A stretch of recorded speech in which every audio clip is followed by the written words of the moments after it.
Welcome, everyone. I am so excited to have Pamela Lau here to present on leading with humility, an essential quality for today's leader.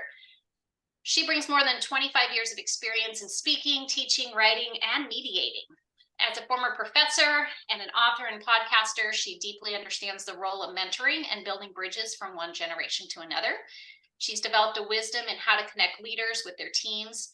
She's currently pursuing her doctoral degree and has uncovered some amazing things about leadership during her thesis work. And it was in these discussions about her thesis work and actually being involved with some of the sessions that she's had trying to uncover some of the really getting a deeper understanding that I got to know her and started to get pretty excited about what she's uncovered. And that's why I've invited her here today. So this really, she'll talk about this too, but what she's really trying to learn over the course of her thesis is, the lack of support for leaders today makes people not want to lead tomorrow. So she's really diving deeper into that. And one of the things that's come out is the humility piece. So what I'm hearing and what I'm seeing around is that the topic of humility, even in conferences right now, is a big one. So she's uncovered something pretty cool there. And I'm going to turn it over to you, Pam, to share with us. Thanks, Jennifer. Hi, everyone. It's so nice to meet you. I feel like so honored that you would join in this conversation today because I'm at the beginnings of, the research part of this. I've only been in it for about a year. But is it okay if I was just going to jump in and share my screen? And then I don't know if you'll still see me or not. I have no idea. So I assume you will not. Is that right? You would know. We'll see you. We'll see your face. Okay. So I'm going to jump right in. But I just want you to know that at any time during this, please put something on the chat. If you have a question or something, I will try to keep up. But I'm going to go get right into the content, and then I'm hoping to hear from you right at the end. So let me just get this up here right away because technology is not always our friend sometimes, right? So I've called this leading with humility, an essential quality for today's leaders. And so I, like you probably, I've been surrounded by different executive leaders for 30 years because of my husband's job and because of some of the work I've gotten to do. But I have not been in a leadership position. I've worked more as a communications professor, an author and speaker, and now I'm working as a resolution conflict mediator. So I am a wife, I'm a mother, I have 3 adult daughters and 2 son-in-laws. So it's just so exciting to actually have some young men in that way. But my work as a mediator required me to further my education. That was part of it. And so I chose to study leadership and get a doctorate in global leadership, because think about our crisis, right? There's a crisis in politics, in religion, in education, in family at the leadership level. And so last year, our cohort studied in Cape Town, South Africa. And we got to be with some of the very teachers and people who worked with the Archbishop Desmond Tutu. And he was the Archbishop of Cape Town, and he worked alongside with Nelson Mandela. And in Cape Town, we listened to local leaders who said, we have a bankruptcy of leadership. No one wants to lead. And so as we were further asking questions, it just came out that, young people just did not want to lead. And so when I came back from that trip, I decided to look into this need because I saw the need, but then to hear it, I thought it was just an American issue, an issue in our country, but it's not. It is global. And so I want to give you a heads up where I'm heading. And so there's 2 questions that I'm gonna pose at the end. And so I wanted to actually give this to you now, if you want to just think about this as I go through some of how I got to where I got to. So this is kind of a big question. What might it look like for you to understand yourself more as a leader? So what I want to ask you to do toward the end, you don't have to do it right now, but I'm in the chat. I want you to mention ways that you prefer feedback. What ways do you prefer to someone to give you feedback about your skill set, your leadership, or I'm going to also ask this at the end. Maybe you have a recent example of how you gave another leader feedback or a follower, and what worked and what failed. So that's one big question I'm going to ask at the end. And then the second question or exercise challenge I'm going to bring us to at the end, and this again is kind of bigger picture, but at the same time, very practical and down to earth, is if you could teach or educate a younger leader the quality of humility, what would be your best approach based upon your strengths and weaknesses? And that's something I really want to drill into toward the end. So I wanted to give you a heads up. Is that fair? So that when we get there, we have something to talk about. So as Jennifer mentioned, and I do so appreciate Jennifer being part of the stakeholders group last year. This was the statement that I came up with kind of like as my research elevator pitch. That's the best way to put it. So the lack of support for leaders today makes people not want to lead tomorrow. So like when you hear that, like, does it resonate with you at all? Or is it easy to understand? Well, let's unpack that just a little bit. So I want to help future leaders with my research. I like the way that Desmond Tutu said, one of the things he said is, one individual, no matter how powerful, how clever, cannot survive without other human beings. So the best way to fulfill your wishes and to reach your goals is to help others.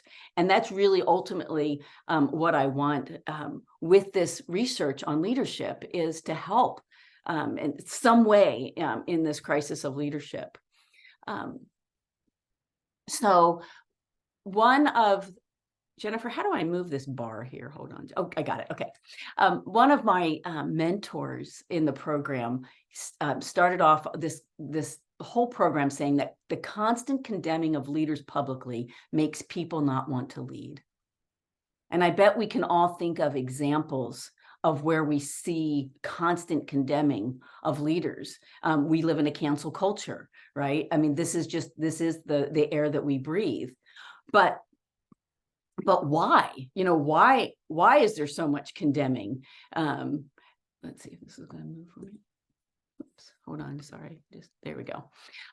One of the statistics we saw is that 99% of leadership is complaints. And that requires us to have to go outside of an organization or an institution to get the help for that. I don't know if that's what you experience at all in your role, where you're having to deal with constant complaining, but that's a reason why leadership is one of the reasons it's such a burden, so to speak. But another thing about leadership is that the good part of it is a heavy cargo. It's an obligation. And when we are doing our jobs, whether we are managing, leading, we're caring for people, we care about safety, we care about well-being. Leaders offer hope. That's why that's why leadership is so important. And it takes imagination to offer hope. How can the future be better? And I loved how Dr. Martin Piercy from Oxford University said, if you lift the heavy cargo, you lift everyone else up. And this is the heavy cargo, to care about the people, to care about their safety and their well-being, and to offer hope and imagination. So for a very, very short time today, I want to go ahead. Whoops, sorry. And I want to summarize some of the findings that so far that I found, and I want to define humility as best I can, and then offer you a very brief synthesis. And then I want to ask for your input and your experiences. Does that sound good? Okay. All right. So just out of curiosity, how would you even define support, either as one giving it or one receiving it, just in your context? How would you define support? Does anyone want to give it a shot? I know you'll have to unmute if you want to do that, or you can put it in the chat, but who has a thought? How would you define support? And there's not like a right or wrong answer.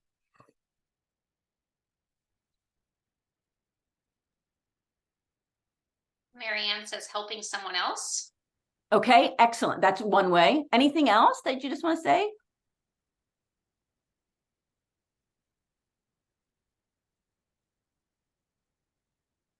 Okay, so think about good listening. Okay, yes, listening is a great way to provide support. Being open and honest. Yes, that's a key one. Yes. mentoring, Okay, excellent. I love it. aligning actions, ensuring psychological safety within your teams, Nice. Excellent. demonstrating courage. Oh, excellent. Okay. Oh, thank you. You guys are great. Well, one more. I see one more. Yeah, being invested in the other person's success, caring about them. Okay. Beautiful. I think that that is a wonderful way to start the thinking about support.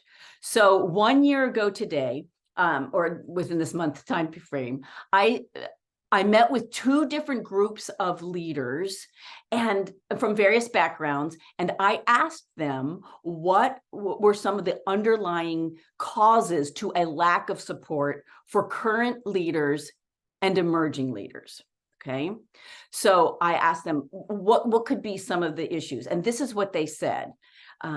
So some of the specific underlying causes, they said. So listen to how you already articulated this: a lack of listening to young people, perception of leadership determines value of leadership. So I think what they were saying there is like the perception of leadership, like what we saw, is poor. Not taking time to tell your story. I thought that was an interesting one, that this is again, these are underlying causes to why there's a lack of support. Learning to call people out for the good they are doing and recognizing their skills and talents. And I'm sure, as you know, there's just a lot of research right now on identity and how people really want to be recognized and seen. That's part of who they are, and they're feeling invisible. They're feeling like people aren't seeing them. Are we willing to become a we culture instead of an I culture? That's an interesting one. It's in talking about the way our language. And then what does leadership look like, considering that multicultural groups and younger generations see decision-making as collective, not as an individual activity? So that's a big one. But I just wanted you to see that was from one group. And then another group, this was from a whole other group of leaders online. The first group was in person. And what they said is that one of the underlying causes is the leaders get burned out without support, which, okay, that's kind of a given, but something to think about. Leaders don't know what's needed or how to fix it. So I remember that comment very clearly, because what some of the people were saying on this call was that they just feel like, well, no one told me what's going on. I'm not being communicated with. Future leaders look at the well-being of current leaders and they don't see support, which is where I kind of got my statement from.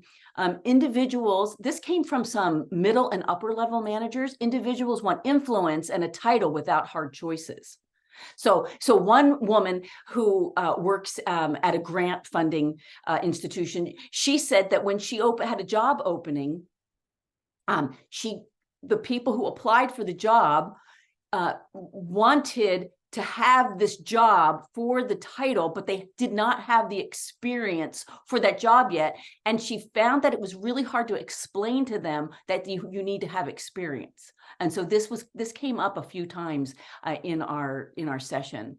And then need for leaders committed to raising up and supporting the next generation, which again is leading me to where we're heading, and then clarity around mission and values in order to feel support. So those were some of the underlying causes that came out. But now I want to talk just for a little bit about that. That is like comes from research. But what would we say are some cultural factors around this today? So just again, out of curiosity, what is one word that you would use, or it can be 1 or 2 words, to describe culture today? Is that too broad of a question, or do you not kind of know what I'm after when I ask that? What is one word that you would use to describe culture today? As in a definition, or what we see within our cultures today? Thank you. For what we see. What is one word, thank you, Jennifer, of a way that how you see culture today?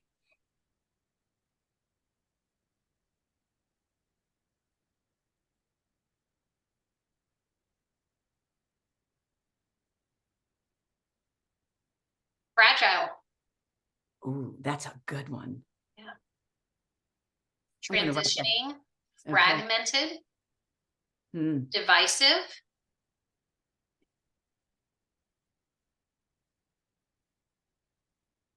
That's good. diverse, Mhm. hand-holding.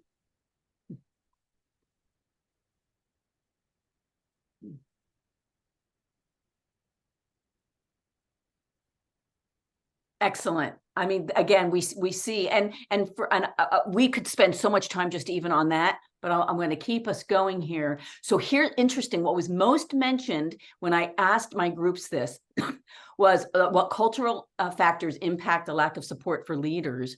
They noticed an individualism, even a hyper individualism, and people working like in silos.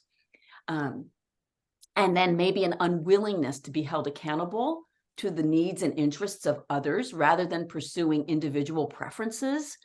That's a big one. How do you know how do you even talk about how to be collective in your concern and care?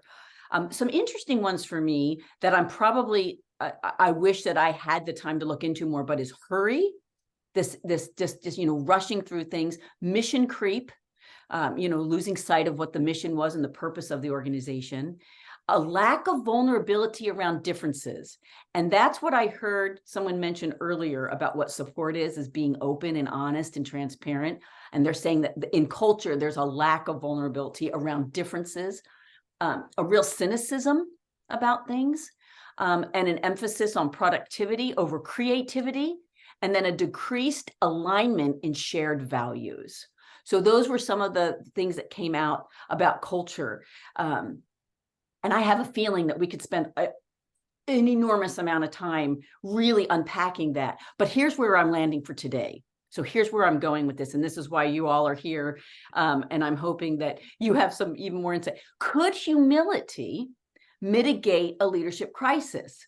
So what happened last year is after I went through all of those factors of and causes and underlying causes of our leadership crisis, I couldn't get out of my mind after I did a literature review, and also just was really weighing in all the comments that came in, that it just seemed like it came down to a quality or a character quality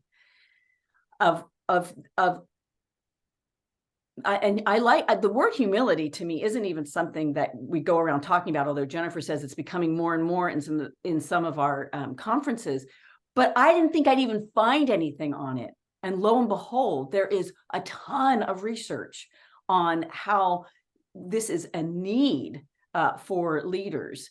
So my question is, could humility mitigate a leadership crisis? Might humility provide self-support for leaders? So what I found as I did like the background research is that historically there's a consensus that leaders who embodied this virtue of humility were generally viewed as good and they bettered their organizations.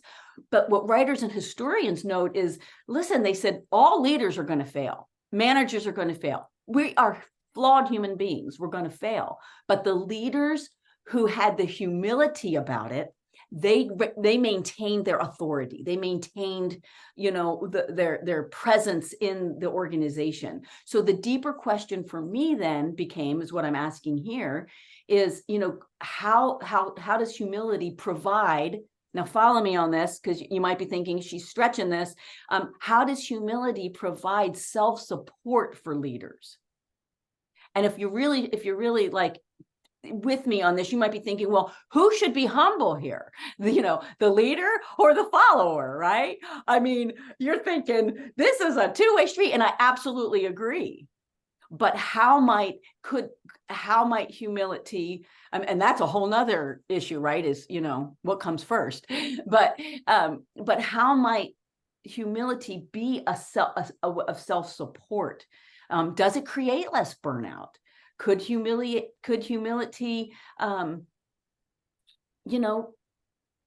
take us back to a place where younger generations are saying, "Sign me up. I want to lead, and I want to lead well. Would you teach me?" Can you imagine?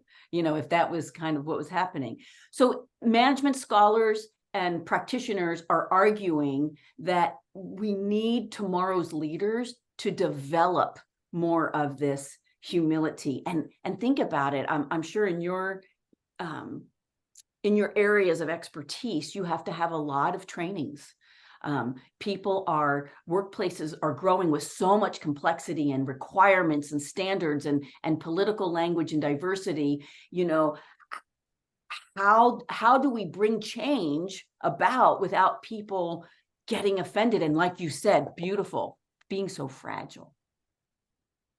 How we need this idea of humility.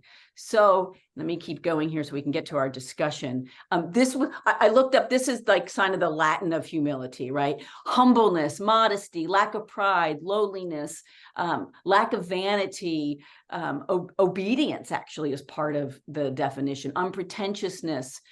It's not something like, we're all striving for all the time, right? I mean, you don't think about when you get up in the morning, I'm going to be humble today. I'm going to be low. I'm going to bow myself lower. I'm going to, today I'm going to just listen and not speak. I mean, we just don't, that's not our natural bent. So, but for our purposes for today, I liked this. I found this in the science, it was the table, and it was called the Scientific Study of Humility. On the intrapersonal level, humility involves an accurate view of self while sustaining a position toward others rather than being self-focused, that is, others-oriented. So one historically held view of humility is as a classical source of strength.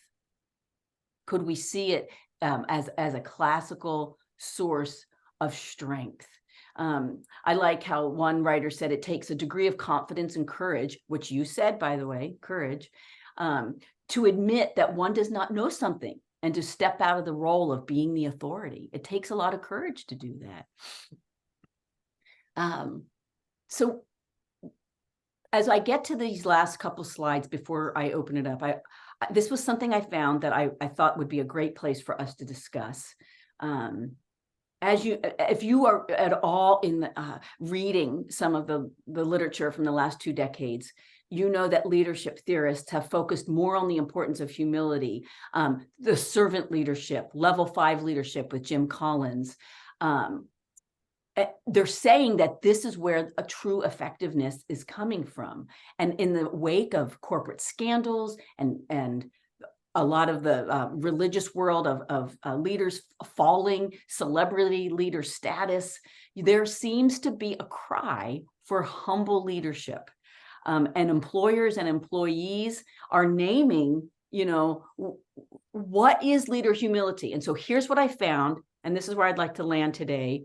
Leader humility involves leaders catalyzing and reinforcing leader-follower development. So leader humility involves leaders catalyzing and reinforcing leader. How do we do this? We can't make people, you can't say to somebody, follow me. I mean, you can, but it doesn't always work, right? So what does this look like? Well, I'm glad you asked. How? That's really the question. How does this work? Well, this is what the authors of this study say, that we eagerly and publicly, outwardly, explicitly, and transparently engaging in the messy process of learning and growing. And I think somebody even said something about that in the beginning, about that it is a messy process. It's not, how does this look in the work world? And so it's something to think about, eagerly and publicly, outwardly, explicitly, and transparently engaging in the messy process of learning and growing. So to boil it down even further, humble leaders model how to grow their followers. And again, you might be thinking, well, yes, but what if the followers aren't humble? You're right. It's again, it's kind of it's a thought. It's ironic. It's like, how does this work? And which comes first? But all we can do is start with ourselves at this point, right? So humble leaders model how to grow their followers. And here are some practical ways: by being honest about areas of improvement, which I think is, like, if you're like me, you're thinking, well, what is appropriate if I'm, that person's superior, right? What is appropriate if if I'm talking to someone else's employee. So acknowledging mistakes and limitations, encouraging social learning by spotlighting follower strengths. And here's that word again, being eager about listening, and you said listening, observing and modeling teachability. So these are what other researchers have discovered of what it looks like to be a humble leader. I don't think that makes it simple or easy, but what I would like to do right now, if you are willing, is I would like to hear from you. And it doesn't have to be in the chat, although it seems like it's easy to do it that way. You know, what might it look like for you and for you right now? Because I want to hear from you to understand yourself more as a leader. I'd like to hear ways that you prefer feedback, because that's actually part of humility, is getting feedback. And how do we do that well? And then I'd love to hear a recent example of how you gave another leader feedback, or maybe how someone gave you feedback, what worked well and what failed. So I'd love to hear from you. I see some more answers in the chat. Jennifer, yeah. So being direct and honest. Being direct and honest. And is that person saying that that's the way they prefer it? Is that what you're answering? Okay. Being direct and honest. Okay.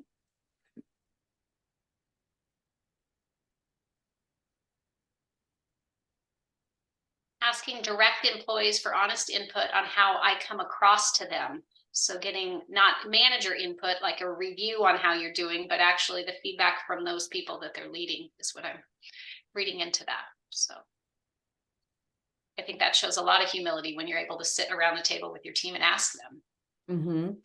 Have you had success with that? Has it worked well? Whoever, I'm just curious.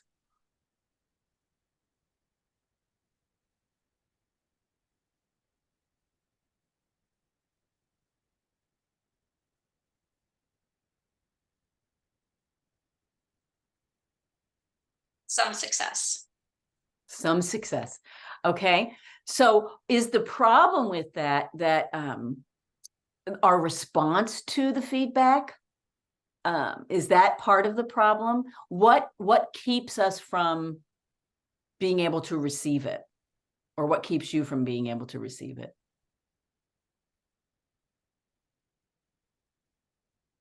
Well, in the case of this one, they said that they hadn't done it a lot yet. So it was, okay. they were just starting. So. Yeah, this is hard.